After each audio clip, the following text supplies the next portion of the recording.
Azure Management and Governance Part 3. வணக்கம் நண்பர்களே.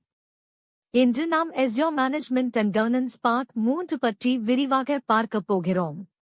இந்த வீடியோ ஒரு இன்டர்மீடியட் லெவல் வீடியோ ஆகும்.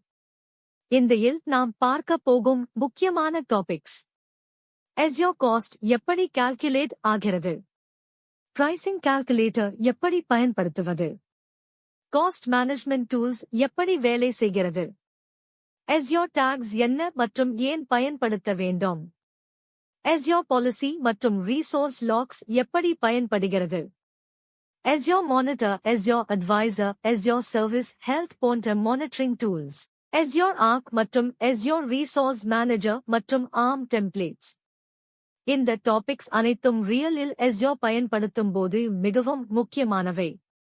இந்த வீடியோ முடிவில் நீங்கள் Azure ஐ ப்ரொஃபஷனல் முறையில் மேனேஜ் செய்ய தெரிந்து கொள்ள முடியும். இப்போது முதலில் Azure Cost எப்படி வேலை செய்கிறது என்பதை பார்க்கலாம். Azure ஒரு Pay as you go model பயன்படுத்துகிறது. அதாவது நீங்கள் எவ்வளவு ரிசோர்சஸ் பயன்படுத்துகிறீர்களோ அதற்கேற்ற மாதிரிதான் நீங்கள் பணம் செலுத்த வேண்டும். இந்த காஸ்ட் பல ஃபேக்டர்ஸ் அடிப்படையில் மாறும். முதல் ஃபேக்டர் ரிசோர்ஸ் டைப். இல் பல சர்வீசஸ் இருக்கின்றன. Virtual machines, storage accounts, databases, networking போன்றவை. ஒவ்வொருக்கும் pricing வேறுபடும். உதாரணமாக ஒரு virtual இல் அதிக CPU cores இருந்தால் அதன் காஸ்ட் அதிகமாக இருக்கும். அதேபோல் high performance storage பயன்படுத்தினால் காஸ்ட் அதிகரிக்கும். இதனை இல் higher performance leads to higher pricing என்று சொல்வார்கள். அடுத்த ஃபேக்டர் கன்சம்ப்ஷன் அல்லது யூசேஜ். இல் யூசேஜ் அடிப்படையில் பில்லிங் நடக்கும். அதாவது நீங்கள் அதிகமாக ரிசோர்ஸ் பயன்படுத்தினால் அதிக பில் வரும். குறைவாக பயன்படுத்தினால் குறைந்த பில் வரும். இதில் ஒரு முக்கியமான கன்செப்ட் ரிசர்வ் இன்ஸ்டான்சஸ். நீங்கள் ஒரு 1 year அல்லது 3க்கு முன்பே கமிட் செய்தால் Azure டிஸ்கவுண்ட் வழங்கும். இந்த டிஸ்கவுண்ட் 72% வரை இருக்கலாம்.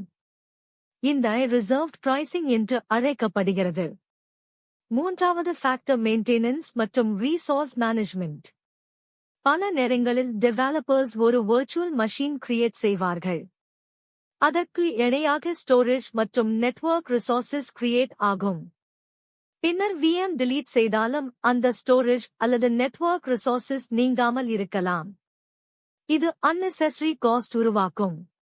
அதனால் அன்யூஸ்டை கண்டுபிடித்து delete செய்வது மிகவும் முக்கியம். நான்காவது ஃபேக்டர் ஜியோகிராஃபி அல்லது ரீஜன். Azure pricing region அடிப்படையில் மாறும். ஒவ்வொருக்கும் power cost, labour cost, taxes போன்றவை வேறுபடும்.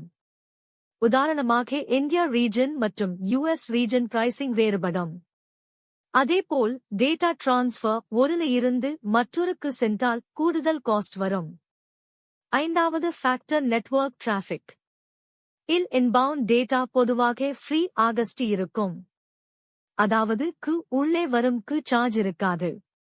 ஆனால் அவுட்பவுண்ட் டேட்டா, அதாவது இல் இருந்து வெளியே செல்லும் சார்ஜ் இருக்கும். இதனை இல் டேட்டா எக்ரிஸ் என்று கூறுவார்கள். வெளியே டேட்டா அனுப்பினால் அதிக காஸ்ட் இருக்கும். ஆறாவது ஃபேக்டர் என்டர்பிரைஸ் சப்ஸ்கிரிப்ஷன் போன்றவை இருக்கும். ஃப்ரீ இல் இனிஷியல் கிரெடிட் மற்றும் ஃப்ரீ சர்வீசஸ் கிடைக்கும். ஆனால் பேடில் முழு பில்லிங் இருக்கும். ஏழாவது ஃபேக்டர் Azure மார்க்கெட் பிளேஸ். Azureஇல் தேர்ட் பார்ட்டி சொல்யூஷன்ஸ் கிடைக்கும். உதாரணமாக ஃபயர்வால், அப்ளையன்சஸ், பேக்கப் சர்வீசஸ். இந்த சர்வீசஸ் பயன்படுத்தினால் Azure இன்ஃப்ராஸ்ட்ரக்சர்க்கும் மேலாக வெண்டர் சார்ஜஸ் கூட சேரும். இந்த எல்லா புரிந்து கொண்டால் Azure ஐ கண்ட்ரோல் செய்ய முடியும். அதற்கு முக்கியமான டிப்ஸ். மானிட்டர் செய்ய வேண்டும். அன்யூஸ்ட் ரிசோர்சஸ் delete செய்ய வேண்டும். கரெக்ட் ரீஜன் தேர்வு செய்ய வேண்டும். ரிசர்வ்ட் பிரைசிங் பயன்படுத்த வேண்டும். இப்போது Azure Pricing Calculator பற்றி பார்க்கலாம். Azure Pricing Calculator என்பது ஒரு எஸ்டிமேஷன் டூல். இதன் மூலம் முன்னதாக காஸ்ட் எஸ்டிமேட் செய்யலாம். இந்த டூல் கம்ப்ளீட்லி காக மட்டுமே பயன்படும். இதில் எந்தமும் கிரியேட் ஆகாது. எந்தமும் வராது. நீங்கள் கம்ப்யூட் ஸ்டோரேஜ் நெட்வொர்க்கிங் போன்ற காஸ்ட் கால்குலேட் செய்யலாம். Hot dear cool dear redundancy போன்ற ஆப்ஷன்ஸ் தேர்வு செய்யலாம். இதன் மூலம் ஒரு ஃபுல் அப்ராக்சிமேட் காஸ்ட் தெரிந்து கொள்ளலாம். செல்லும் முன் இந்த கால்குலேட்டர் பயன்படுத்துவது மிகவும் அவசியம். இப்போது ஒரு பிராக்டிகல் எக்ஸாம்பிள் பார்க்கலாம். ஒரு ASP.NET வெப் அப்ளிகேஷன் இருக்கிறது என்று நினைப்போம். இந்த அப்ளிகேஷன் 2 வர்ச்சுவல் இல் ரன் ஆகிறது. ஒரு லோட் பேலன்சர் பயன்படுத்தப்படுகிறது. மேலும் ஒரு SQL டேட்டாபேஸ் பயன்படுத்தப்படுகிறது. இந்த அப்ளிகேஷன் மாதம் முழுவதும் ரன் ஆகும். அதாவது 730 hours per month. Network traffic 1 terabyte per month. Database storage 32 gigabyte. இந்த Azure Services தேர்வு செய்ய வேண்டும். Virtual Machines Application Gateway Azure SQL Database. Virtual Region West US Size D2 V3 2 Instances. SQL General Purpose 8 Cores. Application Web Application Firewall Medium Size 1 terabyte Data Processing. இந்த configuration பயன்படுத்தி pricing இல் cost estimate செய்யலாம். பின்னர் அதை export செய்யலாம் அல்லது share செய்யலாம். இப்போது Azure Cost Management பற்றி பார்க்கலாம். Azure Cost Management என்பது ஒரு சர்வீஸ். இதன் மூலம் cloud spending monitor மற்றும் control செய்யலாம். இதில் காஸ்ட் அனாலிசிஸ் பட்ஜெட் அலர்ட்ஸ் போன்ற ஃபீச்சர்ஸ் உள்ளன. காஸ்டில் விஷுவல் சார்ட்ஸ் மூலம் எந்தக்கு எவ்வளவு செலவாகிறது என்பதை பார்க்கலாம். ரீஜன் சப்ஸ்கிரிப்ஷன் ரீசோர்ஸ் டைப் அடிப்படையில் ஃபில்டர் செய்யலாம். பட்ஜெட் அலர்ட்ஸ் மூலம் நீங்கள் ஒரு லிமிட் செட் செய்யலாம். உதாரணமாக மாதத்திற்கு 10,000 ரூபாய் என்றால் 80% வந்ததும் அலர்ட் வரும். கிரெடிட் அலர்ட்ஸ் என்டர்பிரைஸ்க்கு பயன்படும். டிபார்ட்மெண்ட் அலர்ட்ஸ் டிபார்ட்மெண்ட் லெவலுக்கு பயன்படும். மேலும் ஆட்டோமேஷன் மூலம் ரீசோர்ஸ் ஸ்டாப் செய்வது போன்ற ஆக்ஷன்ஸ் ட்ரிகர் செய்யலாம். இதனால் ஓவர் பற்றி பார்க்கலாம். டாக்ஸ் என்பது கீ வேல்யூ பேயர்ஸ் ஆகும். இதனை மெட்டாடேட்டா என்றும் கூறுவார்கள். ஒரு கூடுதல் தகவலை அட்டாச் செய்ய இது பயன்படும். உதாரணமாக environment equals production owner equals Anthony cost center equals finance. Tags மூலம் resource management எளிதாகும். Cost tracking செய்ய உதவும். Security classification செய்யலாம். Automation இல் பயன்படுத்தலாம். ஒரு முக்கியமான விஷயம் tags inherit ஆகாது. அதாவது resource இல் இருக்கும் tag automatically செல்லாது. இப்போது மைக்ரோசாஃப்ட் பர்வியூ பற்றி பார்க்கலாம். மைக்ரோசாஃப்ட் பர்வியூ என்பது data governance risk management compliance solution ஆகும். இதில் உள்ள அனைத்தையும் ஒரே இடத்தில் மேனேஜ் செய்ய உதவும். Purview automated data discovery sensitive data classification data lineage போன்ற ஃபீச்சர்ஸ் வழங்குகிறது. இதில் 2 முக்கிய பகுதிகள் உள்ளன. Risk and compliance solutions. Unified Data Governance. இதன் மூலம் சென்சிட்டிவ் டேட்டா பாதுகாப்பாக இருக்கும். இப்போது Azure Policy பற்றி பார்க்கலாம். Azure Policy என்பது கவர்னன்ஸ் டூல்.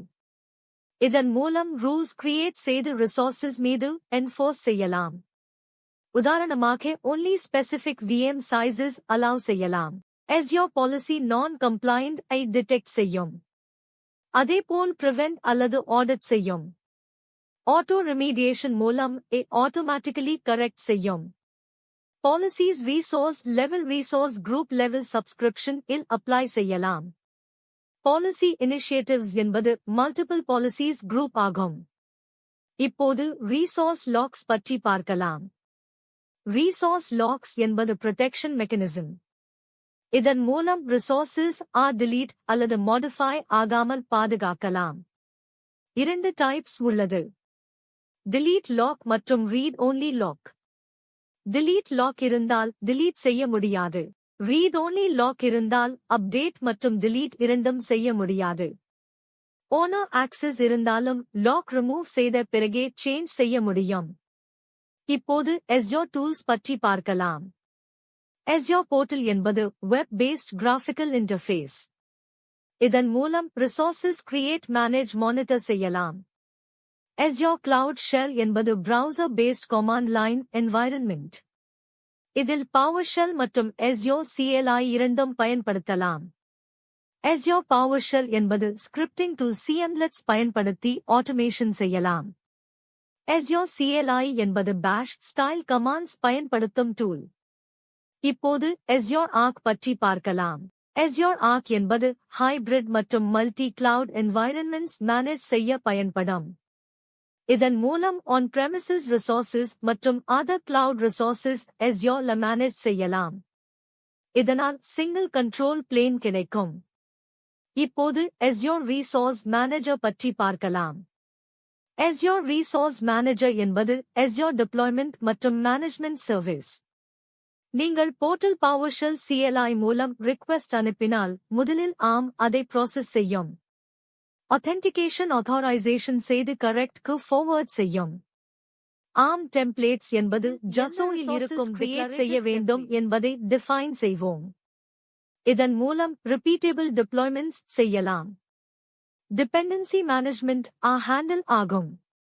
Bicep என்பது alternative language அது மிகவும் simple மற்றும் readable. இப்போது Azure Advisor பற்றி பார்க்கலாம். Azure Advisor என்பது recommendation tool. இது உங்கள் resources analyze செய்து improvements suggest செய்யும். இதன் categories reliability security performance operational excellence cost optimization.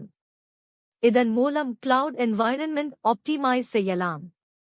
இப்போது Azure Service Health பற்றி பார்க்கலாம். Azure Service Health என்பது Azure Services Health Monitor செய்ய பயன்படும்.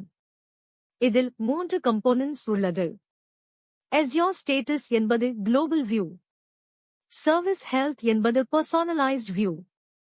Resource Health என்பது Individual Resource Status. இதன் மூலம் outages maintenance issues ஆகியவற்றை தெரிந்து கொள்ளலாம். இப்போது Azure Monitor பற்றி பார்க்கலாம். Azure Monitor என்பது monitoring platform. இதன் மூலம் logs மற்றும் metrics collect analyze செய்யலாம். Applications virtual machines network எல்லாவற்றையும் monitor செய்யலாம். Log analytics மூலம் logs query செய்யலாம். Alerts மூலம் notification பெறலாம். Action groups மூலம் automated actions trigger செய்யலாம். Application insights மூலம் web applications performance monitor செய்யலாம். இதில் request rates response time failure rate user sessions போன்றவை ட்ராக் செய்யப்படும். இப்போது இந்த conclusion பார்க்கலாம். இந்த நாம் Azure Cost Governance Monitoring Automation போன்ற முக்கியமான concepts அனைத்தையும் பார்த்தோம். இந்த knowledge பயன்படுத்தி நீங்கள் Azure-ஐ professional முறையில் manage செய்ய முடியும். Cost control செய்யலாம், security improve செய்யலாம், scalability maintain செய்யலாம். இந்த வீடியோ உங்களுக்கு பயனுள்ளதாக இருந்தால் தொடர்ந்து பிராக்டிஸ் செய்யுங்கள் மற்றும் Azure Tools hands-on செய்து பாருங்கள். நன்றி.